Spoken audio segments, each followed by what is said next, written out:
the number one virtue most highly correlated with our success in life. They call it zest, but that's another word for energy.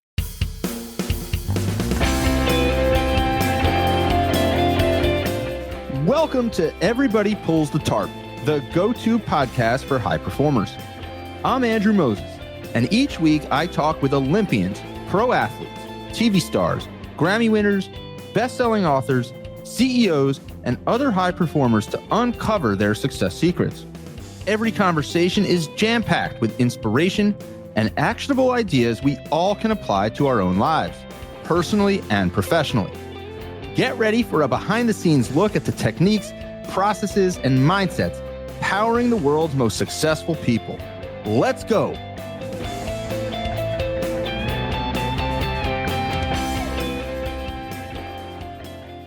Hey, friends. This week, my guest is former MLB outfielder Brandon Guyer. Brandon had a 7-year Major League Baseball career and always had a knack for making the most of big moments. In 2011, Brandon hit a home run in the very first at-bat of his Major League career. And in the 2016 World Series with the Cleveland Indians, he batted .300 and had some clutch hits, including an RBI double in Game 7 off Cubs flamethrower Aroldis Chapman. Brandon is also fearless and always in the thick of things. He led the American League in being hit by the most pitches in both 2015 and 2016, affectionately earning him the nickname La Piñata from his teammates. The bottom line is this. Throughout his career, Brandon worked tirelessly to maximize every ounce of his potential. For Brandon, that meant investing in both the physical side of his game and his mindset. Today, Brandon is passionate about helping others develop a winning mindset both on and off the field. He is a mental strength coach for the Los Angeles Angels and the University of Virginia and University of Houston baseball teams. Brandon is also the founder of Major League Mindset, where he helps baseball players of all ages unlock their physical skills and take their game to the next level. Our conversation is a behind-the-scenes look into the mindsets, philosophies, and experiences that have shaped his approach on and off the field. You'll hear Brandon discuss the difference between a strong and weak mindset, how to develop set mental performance routines, how to use breath work to succeed in high-pressure moments, ways to overcome fears and have more fun, and so much more. You'll also hear Brandon walk me step by step through his process for taking at-bats in the big leagues. And after listening to Brandon, I can guarantee you this. You'll probably never look at an at-bat the same way again. Most importantly, the ideas and frameworks that Brandon shares apply far beyond baseball and can help all of us strengthen our mindset and become the best version of ourselves in anything. So, let's pull the tarp and get straight to Brandon Guyer. Brandon, I can't wait to get into your story. I know you are so passionate about the mindset and mental strength skills side of baseball, sports in general, and more broadly speaking, life as well. Just to set the table for listeners, how do you, Brandon Guyer, define mindset and mental strength when it comes to baseball or sports in general? Yeah, so no, great question. I think mental strength is, well, really, my whole mission is to empower ball players with a mindset that enables them to consistently show up as the best version of themselves, both on and off the field. And to show up as the best version of yourself, you need mental strength for focus, for discipline, for handling the inevitable adversity that's coming all of our ways. I like to call it, we're all going to face our dragons in life, no matter how good of a person you are, no matter how set your protocol or routines are, they're coming your way. So it's not if, but when they come, do you have, I like to call anti-fragility. Do you have the anti-fragility where the more you get kicked around, the stronger you get? You can be resilient and bounce back quicker than most, or you can be anti-fragile and bounce back faster than those who are resilient, but also bounce back stronger. So I think that's really mental toughness right there. Not trying to avoid life challenges, but approaching them with this bring it on mindset, knowing you can handle anything the game of life or baseball throws at you. I'm a huge believer, Brandon, and I know you are as well, that baseball and sports in general can be this vector to learn and grow in life more broadly and become, like you described there, the best version of yourself in so many different facets. I'm curious, like, paint the picture through a baseball lens first. What does someone with exceptionally good mental strength and a strong mindset look like in a baseball context? And what does a person with not a good mindset from a baseball context look like? Like if we're trying to visualize what those two different ball players look like, paint that picture for me. Great question. And honestly, whenever I travel around and speak to teams or companies or organizations, I always bring up a story of player one versus player two. So player one, I like to think of just born with this great natural talent, like above most players, but he has a very weak mindset. And more so than anything, fear holds this player back, especially the fear of failure. And because of this, like I just mentioned, he avoids adversity. He doesn't know how to handle failure. So he doesn't want to look bad. He focuses all of his energy on what's out of his control. When things don't go his way, he acts like a victim, finds excuses, blames others, bad body language right away. He doesn't have set mental performance routines to stop the spiral, the inevitable spiral that's going to start after making a mistake and quickly bounce back. So things happen by chance, not by choice. And lastly, he doesn't have the work ethic needed to be great or the discipline, which I think is everything. Out-discipline the competition. Doesn't have the discipline to do what needs to be done, whether he feels like it or not. He puts his feelings before his actions. So that's player one, out of this world, physical talent, natural talent, but very weak mindset. Player two, pretty good physical skills, but not as good as player one. But he found out about what I like to call the sixth tool, your mindset, or a major league mindset. And fear, which once held him back more than anything, now became a true asset rather than an obstacle. So he approached adversity. He stepped out of his comfort zone as often as possible, knowing that's the true ramp to his infinite and really unknowable potential that's sitting inside of him. He focused all of his energy on what's 100% in his control and let go of everything else. When things didn't go his way, instead of finding an excuse like a victim, he found a way like a warrior and basically asked them the number one question: what's important now? Like, what's the most important thing I can do right now to get what I want? And it's really, I call it targeted thinking. What do I want? What do I need to do to get what I want? For any facet of life, whether it's a parent like you, I know you are, whatever we do, ask ourselves two questions. Okay, in this situation, what do I want? What do I need to do to get what I want? When my kids are being kids and whining and stuff like this, hey kids, what do you want right now? Okay, what do you have to do to get what you want? Okay, so then the next step, player two has set mental performance routines that stack the odds in their favor and give them, I feel like, an unfair competitive edge. And I call it a cheat code because 98% of players don't have set routines that they follow every single time, whether they feel like doing it or not again. And lastly, they have the work ethic and discipline needed to be great. So then after that, I ask, hey, raise your hand. Which player do you think has more fun, which is what it's all about? Because when you have more fun and you enjoy the process, you're going to play better. So which player has more fun, has more confidence, and has a more rewarding and successful career, both on and off the field? And obviously, they all raise their hand for player two. So that's what it all comes down to. And then I ask this question, because it's all about, I believe, Andrew, you determine what you want in life. Call them goals. I like to call them targets. Apollo back in the day said we're all teleological creatures. We're better when we have targets to go after. So write your targets, and then what do you have to do to get it? Have this set checklist for success, or you can call it a process or protocol, whatever you want. And then ask yourself, am I willing to pay this price? This is what I want. Am I willing to pay the price? If so, then we just got to pay the price. That's how you simplify getting whatever you want in life. Doesn't guarantee anything, but it gives you the best shot to do that. And so then I ask the players, okay, there's one version of you, because we all have the best and worst inside of us, I believe. So the one version of you, it has a set checklist for success and it follows it to a T, whether that version feels like it or not. The other version of you doesn't do that, is not consistent. Which version has more success? So everything we do in life, I believe, comes down to that. Like, know who you are at your best, know what you do that leads to that best version of you showing up, and do more of that and do less of the other stuff. It's simple. It doesn't mean it's easy, but life's not supposed to be easy. And once we truly accept that rather than resisting it, our life changes on and off the field. So kind of a long answer to your short question. But I have a really good visual of player one and player two. And I think that is a really important baseline. There's so much there that you shared, Brandon, that I want to unpack and dig into in more detail. When you think about kind of having a plan and then paying that price and executing that plan, like you said, simple, not easy. But I almost am thinking about, and again, just sticking with the baseball context for now, like there's kind of a macro and a micro. The macro target is a young player who says, I want to be a big leaguer, or it's somebody in the minor league system that's working their way up, that the team has told them this is what you need to improve on to get a shot at the big leagues. That's from a macro context. Like to me, like setting a target, understanding what you have to do to get there, and then executing. And then there's the micro, which is, baseball comes down to split fractional seconds. Like for a hitter, what are they doing in the batter's box? What are they doing before each pitch?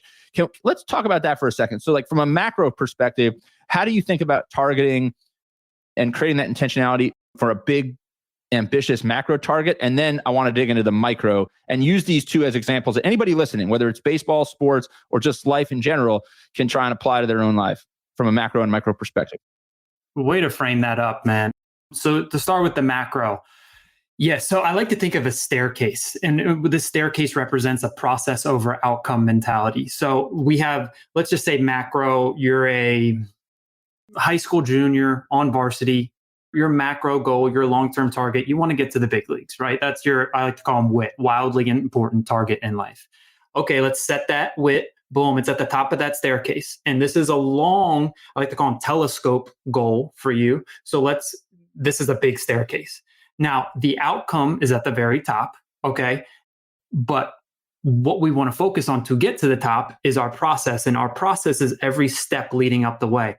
And I like to think of the process as their checklist for success. So it's literally the checklist of the things they determine, and I help them determine that they do, that they know if they follow it, never perfectly, but more and more consistently, at some point, there's no set time and nothing's guaranteed. I like to think Dio Valente, God willing, you show up with this fierce, intense commitment every day, you will get up to that if it's meant to be, right? And so to helping them develop that set process is what it's all about. And it literally starts with when they come into the program, it's make your bed, drink 8 to 10 ounces of water, and do an AM gratitude journaling. Like that's how I have them start off their day. But more importantly, I tell them a great day today started the night before. So you setting up a great day today with this rock solid PM routine where you're in bed for 8 to 10 hours, you cut out screens an hour before bed, you put on some blue blocker glasses, and I can go more into detail, but like that's just prioritizing sleep. So you wake up feeling good and energized because Andrew, the positive psychologists like Martin Seligman and all of them found that the number one virtue most highly correlated with our success in life, they call it zest, but that's another word for energy. So physiological optimization is the number one lever we can all pull on for success in life. And I believe the spectrum is like this. We become more energized and mentally and physically fit than we've ever been. That leads to a better perspective and outlook on life. And then we're happier, internally happy, like intrinsically happy, not extrinsically motivated by the cars and fame and popularity and wealth. No, we're intrinsically motivated. And then as a byproduct, it's quite a paradox. All that stuff comes our way. So following that spectrum and knowing it all starts with energy, and that's where I'm going to get back to this checklist for success. It's to help them become more energized and do the things that they know the best version of them does on a consistent basis. And so then throughout the day, we have this checklist of the things they do, once again, that lead to the best version of them showing up. And that over time, that's what leads to that macro target of getting to the big leagues or giving yourself the best chance so that you have zero regret at the end of the day. And then I don't know if you have a question based on that. And then I can kind of get into the micro part of that, which I think is like winning the game within the game. So I can get into the micro part next if you. I want to get into the micro part, but while we have a moment there to stick with the macro for a second, how do you talked about the WIT, which I believe you said was wildly important target. Wildly important target. How do you go about determining, like, do you believe that like a WIT can be too wild? Ooh. So when I think of that, I like to think for goal setting, it's, here you hear people talk about SMART goals and all this. I think it's just this. Make your target or whatever very where it's specific and it's measurable and it's challenging. Like you want it to be where it's attainable. It's not like this super stretch that makes like, oh man, deep down, you don't know if you can get it, but like, it's going to challenge you. Like it's not something hard, or it's hard and challenging, but it's not something that you might not be able to do, right? So I think, yeah, I mean, if you're 5'5" and you want to play in the NBA, I mean, the odds, I'm not going to say you can't do it, but you have to make it realistic, is what I'm trying to say. But I think the bigger, the better. So really stretching ourselves and reflecting and taking time, turning off, maybe doing some breath work to really quiet our mind and think about what we really want in life. And a big process I like for that is from Gabrielle Oettingen. I don't know if you've heard of the WOOP process, wish, outcome, obstacle, plan. Kind of going through that for any decision or goal we're after in life is a beautiful process. And then I think her husband, Mark Goldwitzer, I forget his name, he created to go with that if then intentions.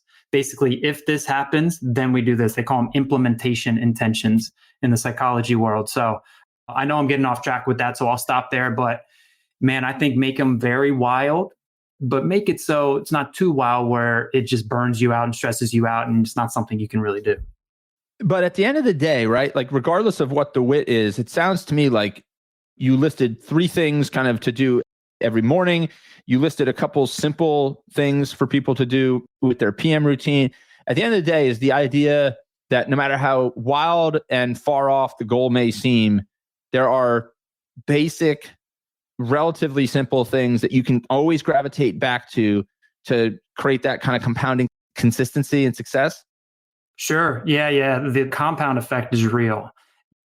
Darren Hardy in his book, The Compound Effect, I think that's what it was, where you set that telescope or macro kind of target like we talked about, and then let's get very microscopic with it. Let's get micro with it. And really, what do I need to do each and every day? So I like to tell athletes or anybody, think of each stair as a day. And can you get up one stair, or if you have a really great day, a couple stairs, knowing that because we're all imperfect humans, we're going to have off days, but just make sure the very next day is a rebound day and you don't have back-to-back off days. But throughout a month, you could probably expect 2 to 3 days where you just, you don't have great days. But if you can just focus on, can I get up one stair today? Can I get a little bit better today, closer to that wildly important target? And then on the smallest of levels, we want to get really, really micro. My number one intention with players is to help them master the process of closing the gap between who they're capable of being and who they're actually being at any given moment. And so like when I'm in person, if you're watching on video, I like to think of the gap as like your top hand. This is literally the highest version of you. This is who you are capable of being, whether you're about to do a presentation, whether you're stepping to the plate in the World Series, whether it's just any routine moment in life with your kids, whatever it is, you're capable of this in that moment. Are you actually being that, or is there a gap there? And so who you're capable of being and who you're actually being, help players become just ninjas at knowing if there is a gap there, being mindful, and then having a mental tool to close that gap. Because when that gap is wide, fear, worry, doubt, stress, performance anxiety, mental health concerns, all of that stuff lies because we are capable of this, but we're actually being this. And a lot of times it's our lifestyle, it's our lack of energy, it's our never training our mindset, it's our inability to focus in the present moment. That is what widens that gap. So I like to tell players, can you close it with speed? Like that's the game within the game. When you're on that field, can you close that gap with speed whenever it inevitably widens and that worst self inside of you is taking control? I really believe, Andrew, we all have the best and worst. We all have a lot of good and a lot of bad inside of us. And it's just a matter of noticing which one's in control and then feeding the best and starving the worst with our self-talk and our actions. But it all has to start with self-awareness and knowing who we are at our best and at our worst, so we know which one is guiding us in that moment and guiding us throughout our life. And then if we're more and more consistently closing that gap, then we get up that staircase and we get closer and closer every single day to getting that width that we're after. I love the idea that in many ways it starts with self-awareness and needing to understand that gap to be able to close it. So let's go. We've talked about the telescope and the macro. Let's talk about the microscope and like zoom in really far into an at bat. Brandon Guyer is taking an at bat. You're no stranger to succeeding under pressure and in kind of spotlight moments. You had a home run in the first in your major league debut at Camden Yards, which is like only 50, 60 miles from your hometown in Northern Virginia, where you grew up. You batted 300 in the 2016 World Series with the Cleveland Indians, now the Cleveland Guardians. I'm curious, Brandon, take me into an at-bat. One pitch. How do you prepare? What are you doing? What are the things that when we're watching on TV, we're sitting at the ballpark, that the average person just watching from afar might not see, might not understand and appreciate about what you're doing? Dude, again, way to frame that up, man. So you actually said one pitch, and it makes me think of, so I have this mantra silicone wristband. I have something called pitch one right here that I hand out to players. So you saying one pitch made me think of that. So it's all about having a pitch one mentality. And let me just rewind a little bit. So I stole that from Jeff Bezos at Amazon. He tells all his employees every day is day one. Yeah, I don't care how good or bad your day was yesterday or what the future could hold. Today's day one. What are you going to do for yourself and for the company and for your family and for the team today? And that's all about just being in the present moment. So then I like to say, okay, what about pitch one? I don't care if the umpire just blew the call. I don't care if don't worry about what could happen in the future if you strike out this at bat. No, all you've got right here in this moment, in the present moment, to compete with all you have, that very pitch.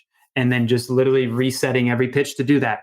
And so that brings me into what I do in between the pitches. And really for me, it started on deck. It started before I got on deck. Literally, it started the night before with a good night's sleep, but we don't need to go back that far.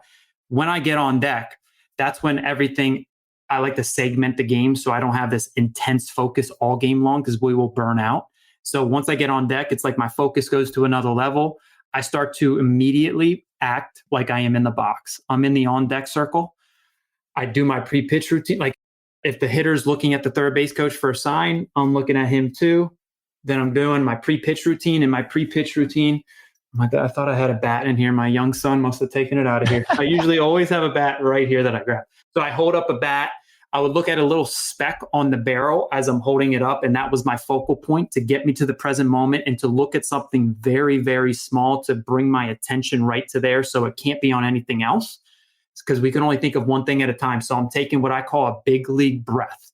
I'm holding it the bat in through the nostrils, down into the belly, the diaphragm, and then back out slowly, quietly, and gently while looking at that little speck. And then I get in and I have a mental cue, I would say to myself. In that mental cue, it just became an unconscious thing. I would just kind of think slow and early to get good rhythm with the pitcher.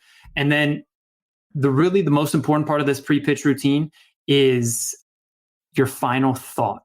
Because as Derek Jeter says, the last thing we think is the first thing we do. And so this goes with anything in life, but for a pre-pitch routine, I want that last thought to be very positive and powerful so that my self-talk directs my focus to what I want to do rather than what I hope doesn't happen. Oh, game 7, bottom of the 8th, 2 outs against the Aroldis Chapman.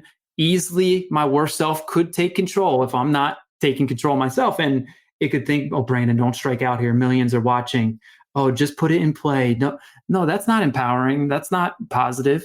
And so that final thought for me most of the time was line drive right center field. Like I thought about and I said to myself, and sometimes out loud, if I really needed to, exactly what I wanted to execute.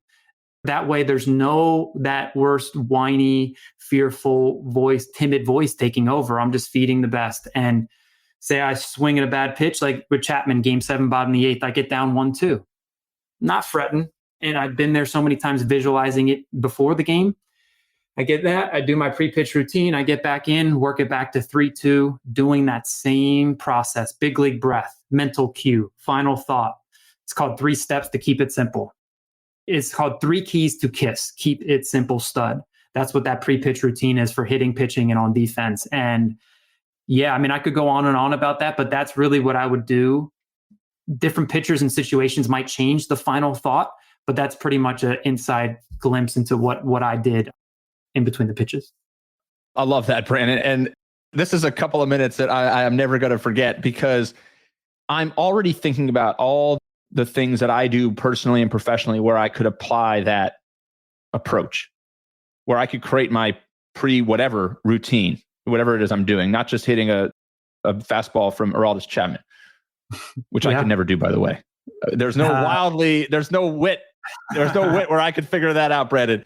You never know, dude. The more you see it, the more your eyes get adjusted to it. So never say never, but it would be a wildly important target. Yeah, that would be a wildly important target with the emphasis on wild. But you're right, Andrew. And sorry to cut you off, but like pre-sales call routine, pre-shot routine for free throws or hitting in golf, pre-conversation routine when you have to have an important conversation with a loved one or someone else that you kind of have fear about or you're worried about. It goes for everything. Yeah. So let's just recap it. So everybody who's trying to digest this, it starts in the on-deck circle. Yes. And then you pick a focal point. In baseball, that was for you, it was a speck on the bat. You hold the bat up, you look at that focal point. Yep.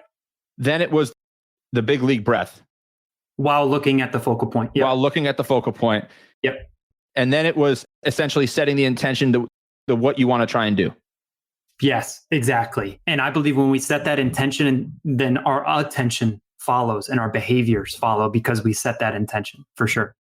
So now I'm curious,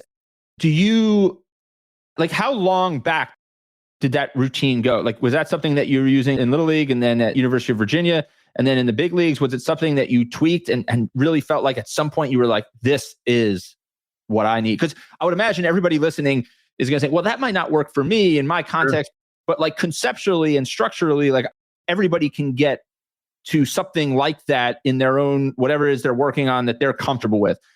Did you adapt it? Talk about that for a moment.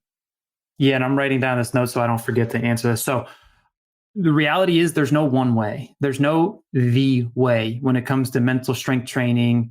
Really much in life, there's no the way. We got to find our way through trial and error.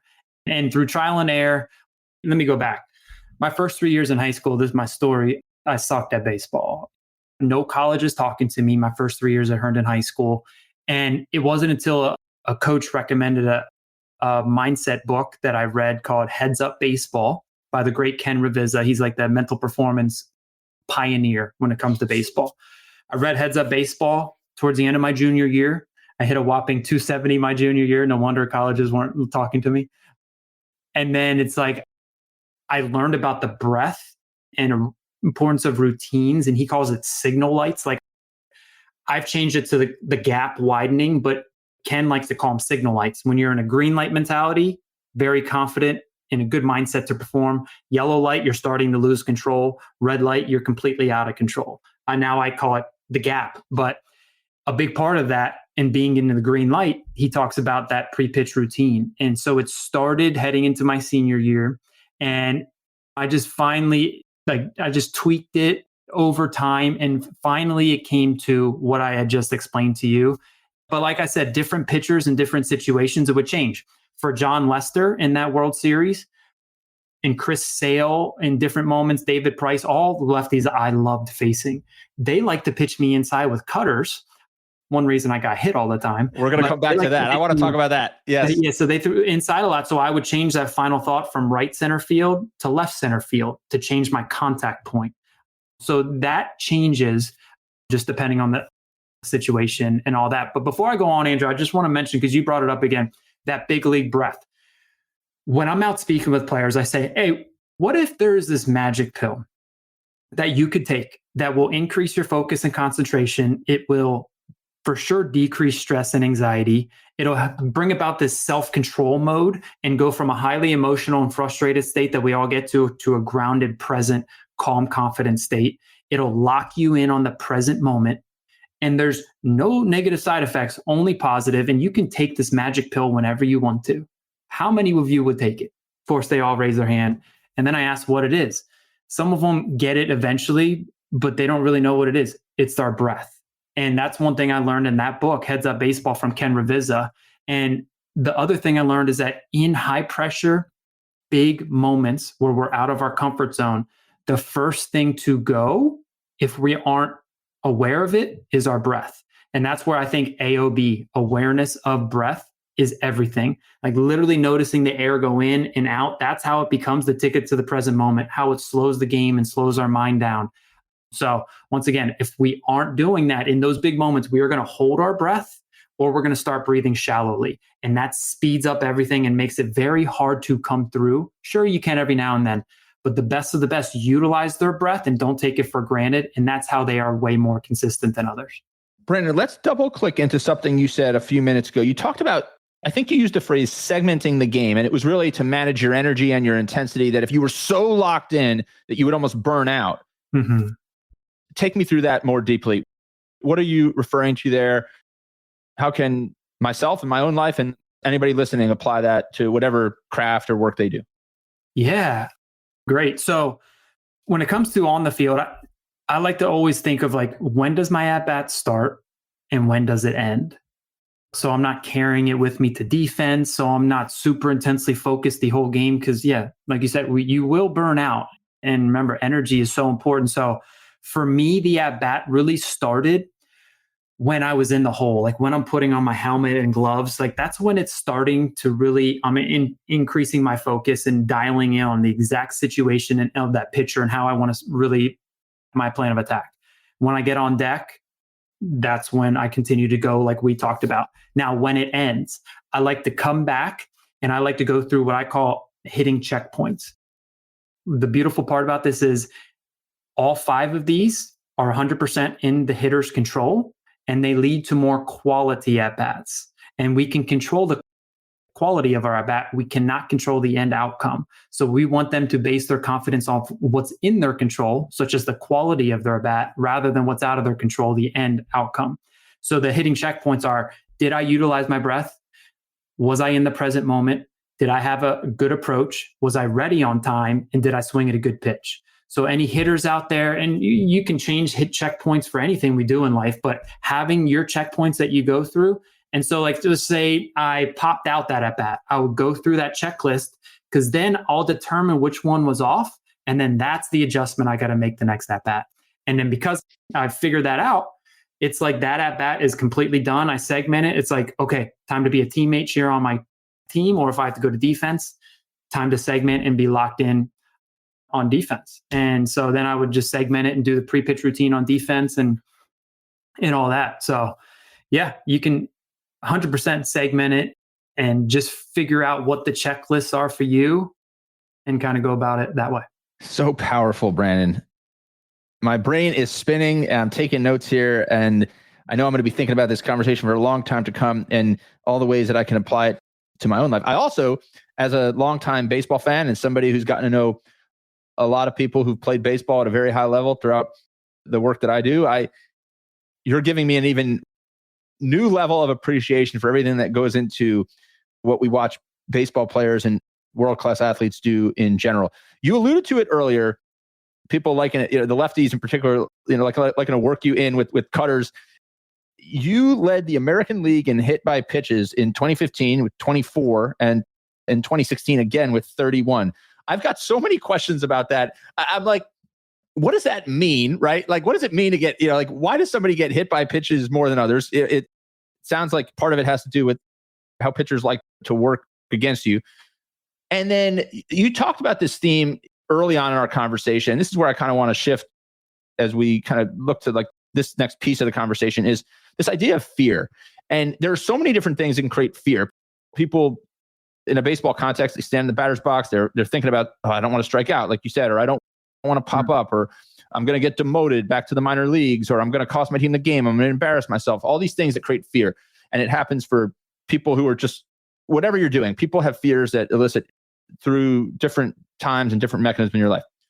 But getting hit by a pitch through like a micro baseball context has to be something that can create fear. So from the Brandon Guyer perspective, why do you think you got hit by a pitch so much? How did that kind of play a role in your game and who you were as a player? And how do you overcome those fears so that you can stay focused on the task at hand? Yeah. So when it comes to the hit by pitch, I get asked about it all the time.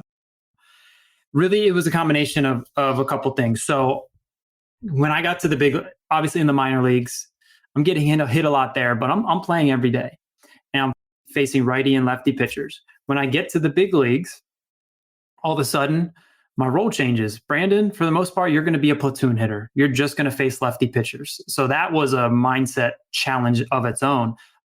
And talk about pulling the tarp, I kind of feel like it falls in line with that. And we could talk about that down the road. But yeah, so really I'm facing lefty pitchers. A lot of them didn't want me to get extended. So they pitched me in, especially as people started to throw more cutters. So they're pitching me in. My stance was normal off the plate, and I wasn't crowding the plate. I never went up there looking to get hit. But when I would do my leg kick, my front foot would land close to the chalk, just natural habit. And then over time, Andrew, I just wired myself. We're talking mental strength training. I wired myself to look at it like a single, look at it like a walk, look at it like I'm increasing my on base percentage, look at it like the guys behind me driving me in. Because at the end of the day, the team who scores more runs wins. And if I'm getting on base and they hit me in, giving our team a better chance to do just that. So it was a combination of those three things that, led me. And you would think because I got the goal or this record, that it was a wit of mine. It was never a thought. But the fact that I became the all-time hit by pitch leader in Major League Baseball history per plate appearance, and the nickname like La Piñata and MLB hit by pitch king, you would think that's a wit I set. And I was so intentional with getting it. Never went up there looking to get hit. It was just a combination of those three things. And then to answer how to get over the fear, I actually have a program called the Fearless Hitting System. And I'm not trying to sell this, but I'm just trying to say the very first thing I talk about when young, because it's an epidemic with young players. My son had it at first. We got him over it. But when they get hit, then they have this fear of getting hit again. And a lot of them, I didn't realize this when I played, they quit playing baseball because they can't get over that fear. So I like to tell them, hey, when you're walking around your house, have you ever stubbed your toe on a table? Most of them, yeah, I have. And then I say, do you look in every time you're walking by that table, think of, don't stub my toe, don't stub your toe. Do you think about it every time you walk by it? No one thinks about the table because we all stub our toe. Think of hitting like that and getting hit by a pitch like that. It's going to be painful. Some more painful than others, some maybe not that painful. But the odds of you getting hurt in a very bad way are super, super slim, especially because I train them how to get out of the way correctly, especially if you get out of the way correctly. And everyone wears equipment nowadays. I never wore any of that, but a lot of people, you can wear equipment so it doesn't hurt you. And then change your perspective, look at it in a positive light. Over time, that drastically takes away that fear. And then I like to try to tell them, Andrew, that fear still might be present. Like every human being has fear. I think David Reynolds said, you're either stupid or lying if you say you don't have fear. We all have fear. It's all about having the courage to act in the presence of fear. So even if that little inkling of fear is there, can you have the mindset and wire yourself where you have, I said it earlier, this bring it on mentality where, hey, it hits me. I know how to get away correctly. I know it might be a little painful, but that pain will go away. And I'm getting on base to help the team and my individual stats as well. So all of that kind of combined is what led to me getting that title and then how I'm trying to help others with it now.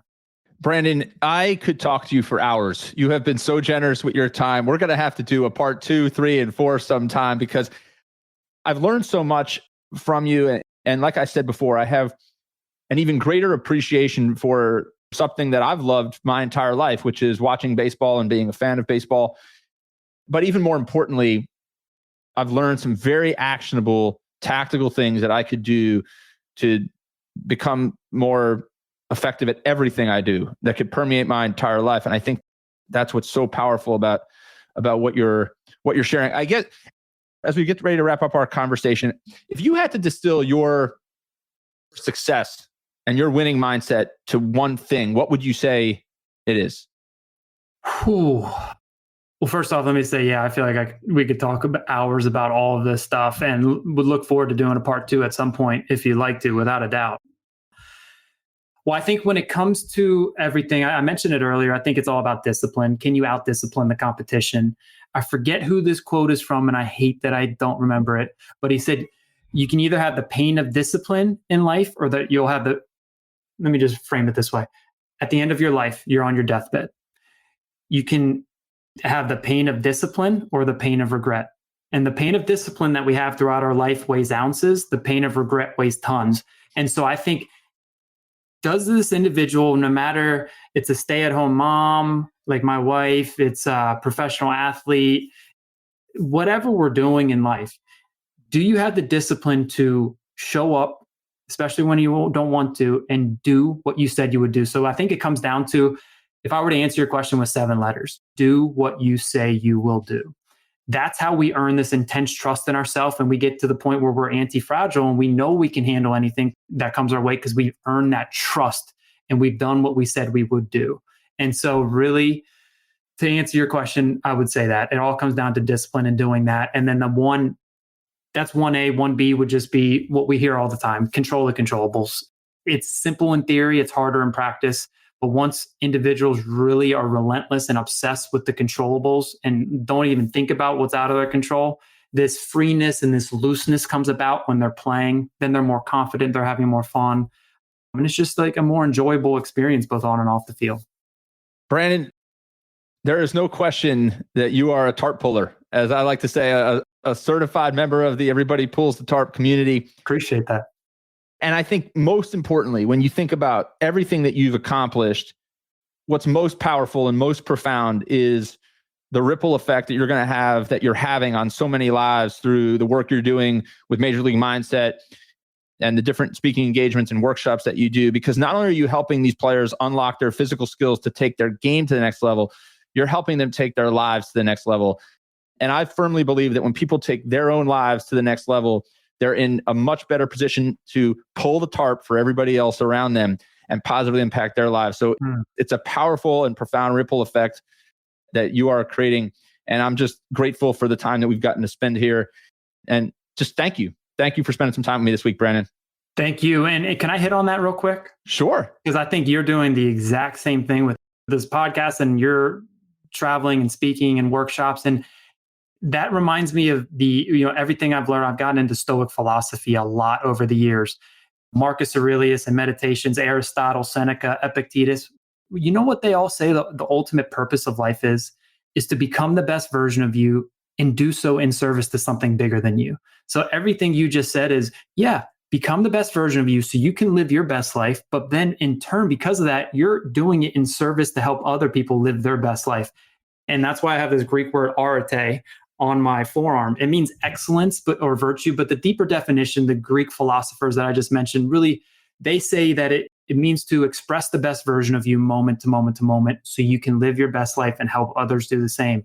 So that's my entire mission and philosophy with what I'm doing with Major League Mindset. And obviously, I know I can feel and I know that is yours too. So man, I really love and respect everything that you're doing.